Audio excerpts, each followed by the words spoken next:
Welcome to the Deep Dive. We're the place that takes that huge stack of information, articles, studies, all of it, and boils it down to what really matters, giving you that shortcut to being genuinely well-informed. Today, we're diving into happiness, specifically how you can actually cultivate it, that deep, peaceful kind, even when life feels, well, undeniably hard. You know, that inner calm, not just slapping on a smile for a picture. Sounds kind of rare, right? But what if happiness isn't really about having some perfect Instagram-ready life or dodging every single difficulty? What if it's more about embracing these small but really powerful habits? Habits that help you find real joy, real contentment, pretty much no matter what's going on. That's exactly right. And it's a super common misunderstanding, actually. People think happiness means, I don't know, being bouncy and cheerful 24/7 or never feeling sad. But that's not it at all. True happiness, the kind we're digging into, is much more about creating balance. It's about appreciating joy, yeah, even when things aren't perfect. And here's where it gets really, really interesting and honestly quite empowering for you listening. The science is pretty clear on this. Studies show happiness tends to break down like this. About 50% seems to come from your genetics. Some people are just naturally wired to be a bit more upbeat. Then maybe 10% is down to your circumstances. Things like, well, where you live, your job situation, maybe your finances. Okay, so if 50 plus 10, Yeah. that's 60% sort of set, or at least harder to change quickly. What does that leave us with? It leaves us with the really significant part. The other 40%. Exactly. That remaining 40% of your happiness seems to be determined by your mindset and the intentional habits you practice every day. Wow, nearly half. That's huge. It means almost half of your happiness is actually within your control. And that's our mission for this deep dive. Let's unpack those practical science-backed strategies, stuff you can actually use to feel happier, more resilient, day in and day out, whatever life decides to throw your way. Rewiring your mind for happiness, gratitude, and self-compassion. Right. Let's get into that powerful 40%. Where do we start? Well, how about with a habit that people often call a kind of superpower? Gratitude. And it's so much more than just, saying thanks. It's a real shift in how you see things, isn't it? It absolutely is. And what's fascinating is how gratitude literally, physically rewires your brain. It's not just a nice feeling. Regular practice actually increases gray matter density in parts of the brain, like the prefrontal cortex. That's huge for, decision-making, managing emotions. So it strengthens the good pathways. So it's Precisely. You're training your brain over time to lean towards optimism almost automatically. By consciously looking for the good, you make positivity easier to find and feel, and it actively dials down negative stuff like envy or resentment or regret. Okay, so how do we do it? What's practical? The simplest way, probably, is a gratitude journal. Every day, just jot down maybe 3 things you're grateful for, and they can be tiny, like that amazing cup of coffee this morning, or how cozy your blanket felt last night. Simple things. Or you could tell someone directly. Right. Or just take a quiet minute before bed, or when you wake up, just to reflect. And it really does become contagious in a good way. Once you start looking, you find more. And closely linked to this, I think, is self-compassion. So many of us are just brutal with ourselves, our own worst critics. Oh, absolutely. This is about learning to treat yourself with the same kindness you'd give a friend who's having a hard time. It's not about letting yourself off the hook for everything, but kindness. Such a critical point. And the question always is, what does that actually look like day to day? Well, it means acknowledging when you're struggling or when you mess up without piling on the judgment. Recognizing that, hey, being human means making mistakes sometimes. It's part of the deal. Self-awareness is huge here. Really listen to how you talk to yourself inside your head, especially when things go wrong. Yeah, that inner voice can be harsh. It can.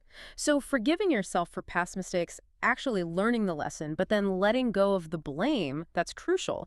You look at social media and it seems like everyone else has it all figured out. Right, the perfect lives again. Yeah, but it's just not reality. Everyone struggles, everyone has challenges. So a practical thing you can do is actively reframe those critical thoughts.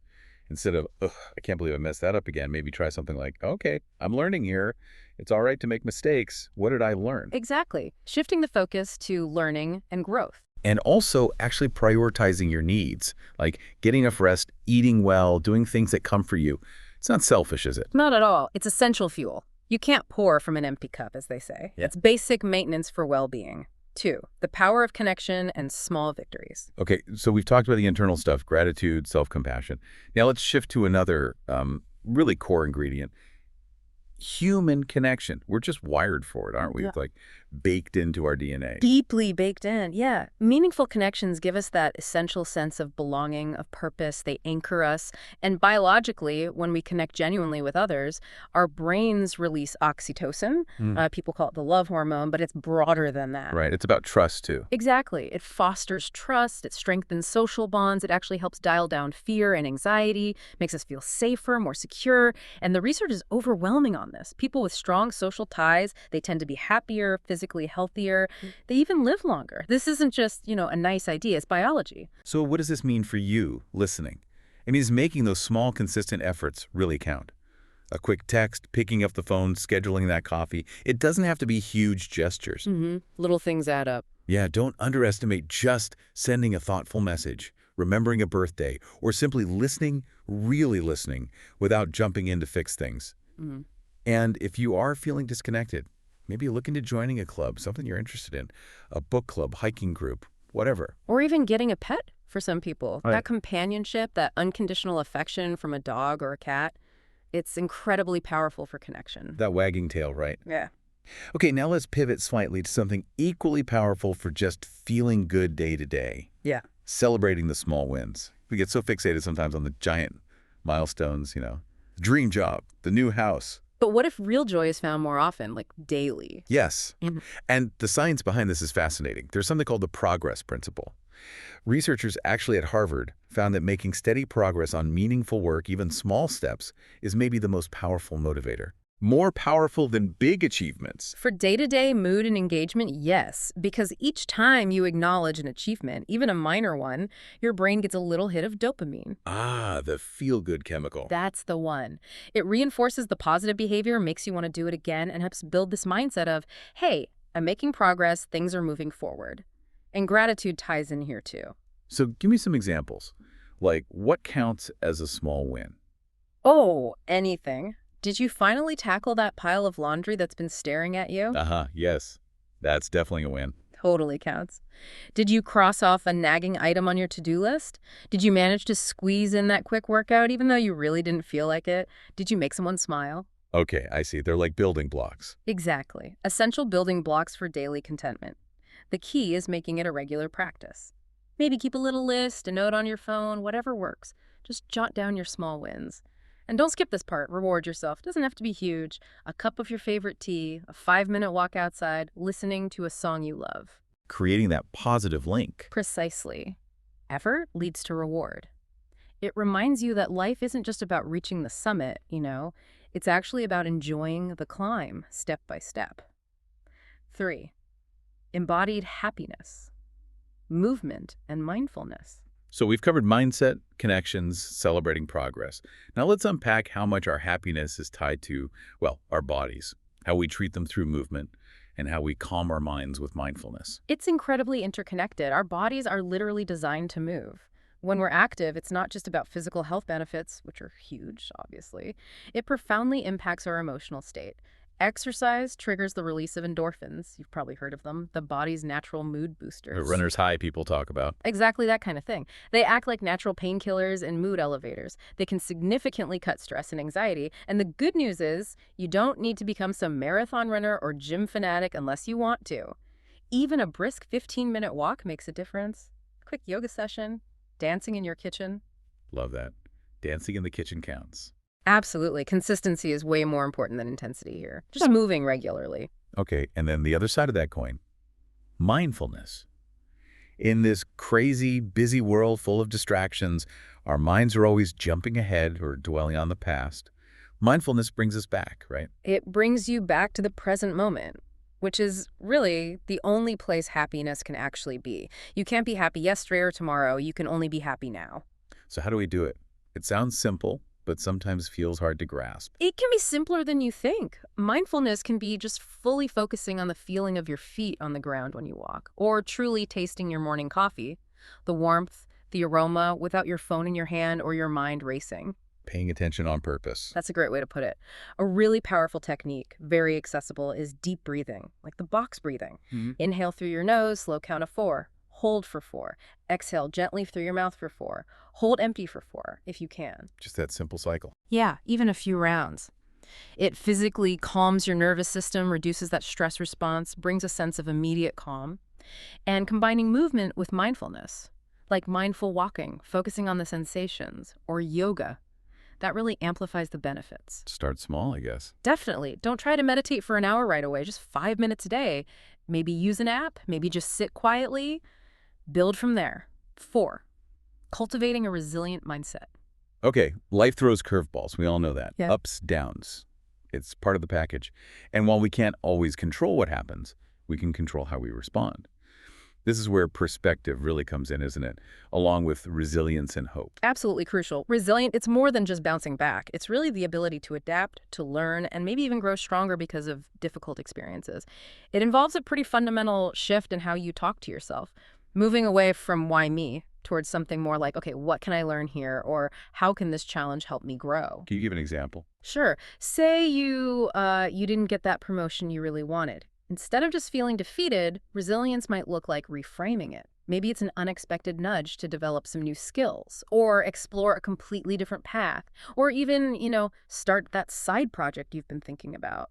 So it doesn't erase the disappointment. Not at all. The feeling is real.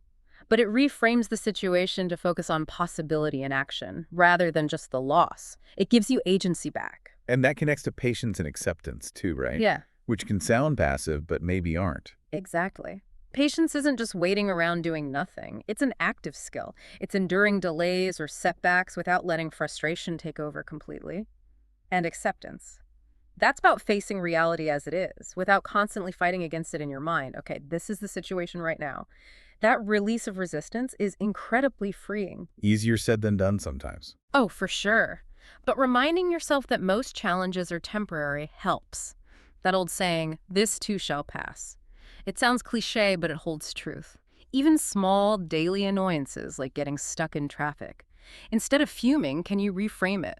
Maybe it's 5 unexpected minutes to listen to this deep dive, or practice that deep breathing we talked about. Yeah, good point. Resilience isn't something you're just born with either. It's built through self-belief, being flexible in your thinking, and definitely through having a strong support system. And hope. Where does hope fit in?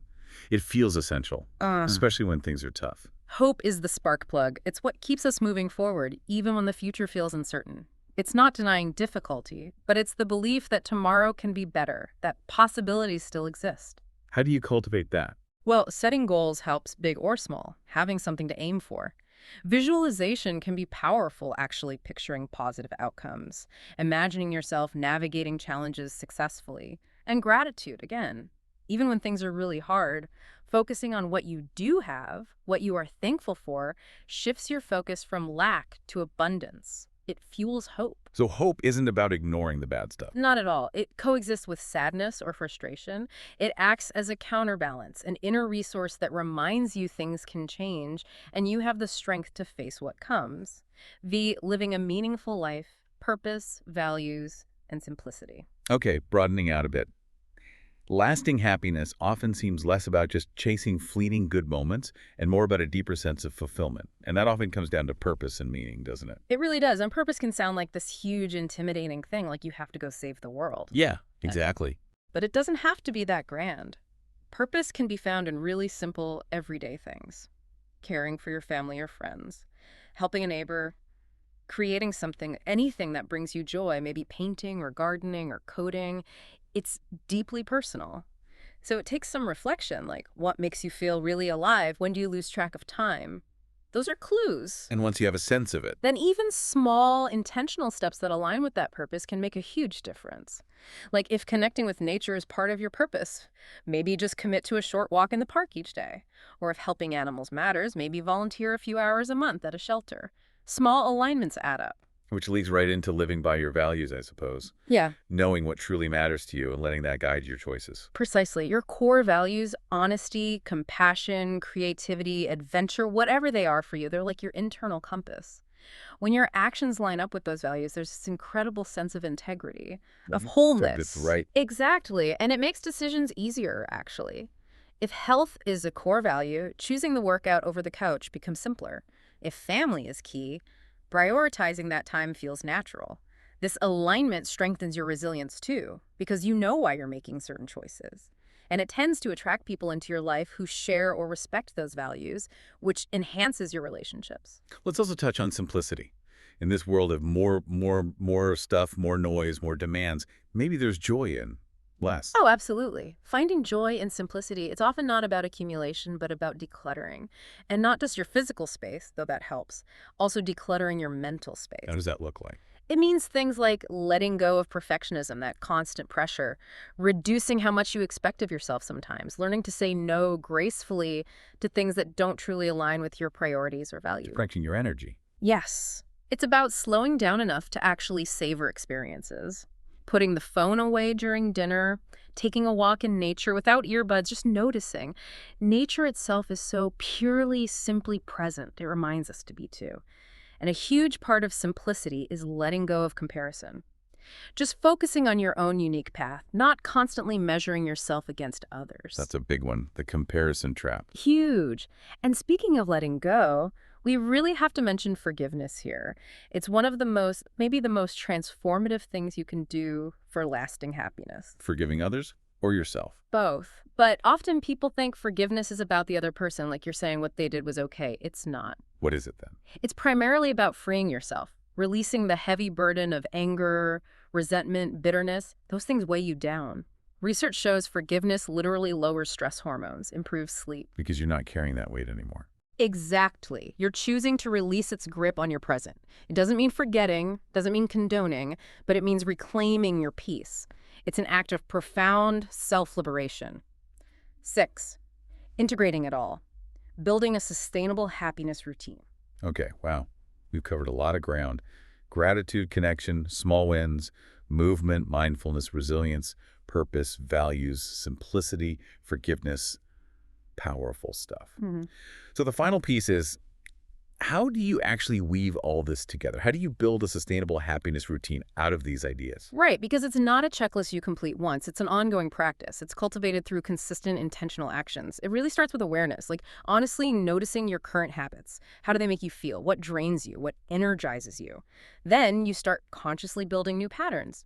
Maybe start your day with intention. Before you grab your phone or dive into emails, take literally 2 minutes for gratitude or a few deep breaths or jotting down one intention for the day. Setting the tone.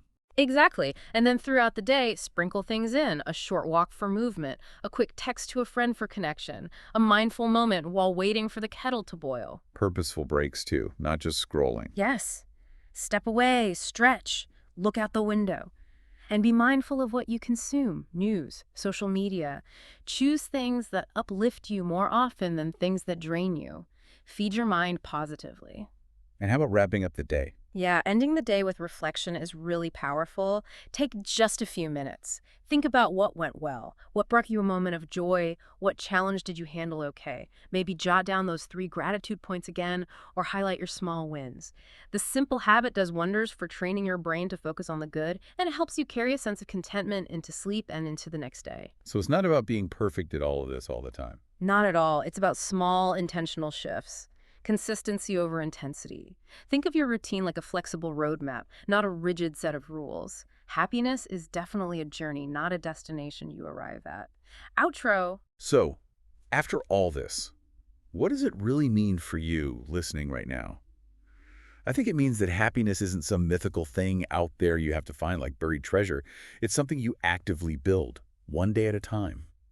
Through your choices, the habits you cultivate, the perspective you choose to take. Exactly. The tools, the knowledge, they're right here in your hands now. And remember, it's not about creating a life free from stress or difficulty. That's impossible.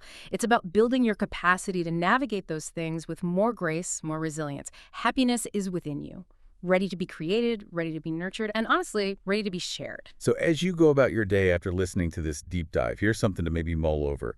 What one small, truly intentional step will you take today? Just one thing, to nurture your own happiness and start cultivating a life that feels more authentic, more joyful, and really, truly yours. Go make it happen.